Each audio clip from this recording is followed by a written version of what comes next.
जीवन की पहचान सहजता में होती है।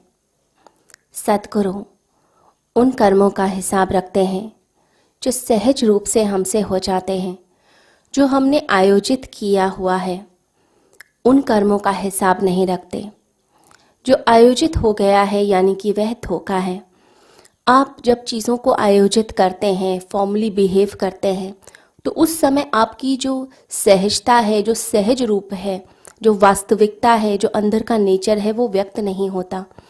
तो आपकी वास्तविकता, आपका जो असली नेचर है, वो प्रकट होता है जब आप सहज रूप में होते हैं, जब आपको लगता है कि कोई है ही नहीं।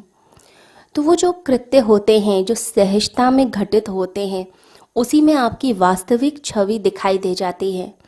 तो सद्गुरु उन कर्मों का हिसाब रखते हैं जो सहज रूप से आपसे हो गए हैं, जो क्षण की पुकार के कारण जो कृत्य घट गए, उन कृत्यों का हिसाब रखते हैं कि ये शिष्य ऐसा है।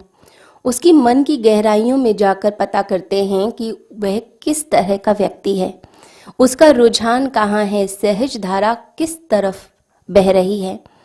हम जब बाहर से कोई चीज़ आरोपित कर लेते हैं या चार लोग बैठे हों, तब उस समय जब हम व्यवहार कर रहे होते हैं, वो हमारा असली व्यवहार नहीं होता।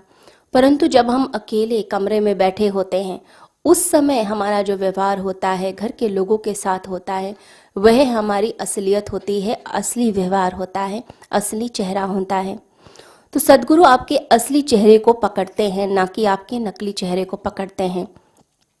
जब कोई व्यक्ति किसी को गाली दे देता है, तो बाहर से कोई कितना भी शांत व्यवहार कर रहा हो, एक क्षण के लिए उसके चेहरे पर क्रोध का भाव आ जाता है।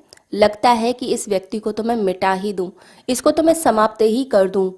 वो अंदर जो भाव है, वो सामने चेहरे पर कुछ क्षणों के लिए प्रकट हो जाएगा, आपकी आंखों में दिखाई दे जाएगा। अगर भीतर क्रोध नहीं है, तो दूसरा व्यक्ति कितनी भी गाली दे, कोई भी अपशब्द कहे, आपके अंदर क्रोध आएगा नहीं। अगर अंदर से क्रोध आ रहा है, तो इसका मतलब है कि वह अंदर बैठा हुआ है, क्रोध भीतर है। जैसे किसी कुएं में पानी भरा हो और आप बाल्टी डालें, तो बाल्टी पूरी भर जाती है जब हम उसे बाहर खींचते हैं।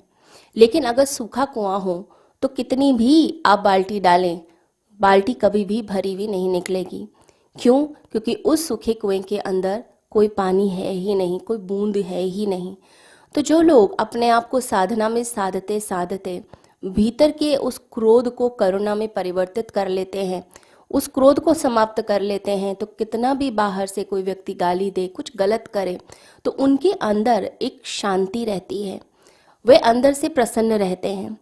तो आपकी सहजता किस चीज़ में है, आप जो है कहाँ नॉर्मल होते हैं, आप अंदर से कैसे हैं, वो जो वास्तविक रूप है, गुरु बस उसी को पकड़ता है और उसी के अनुसार ही आपको साधना पद्धति बताई जाती है और आपका उत्थान बताया जाता है। क्योंकि व्यक्ति जहाँ पर खड़ा है, वहीं से उसका उत्थान हो सकता है। तो सद्गुरु आपको उन क्षणों में पकड़ते हैं जब आपने सहजता से कोई चीज़ कर दी।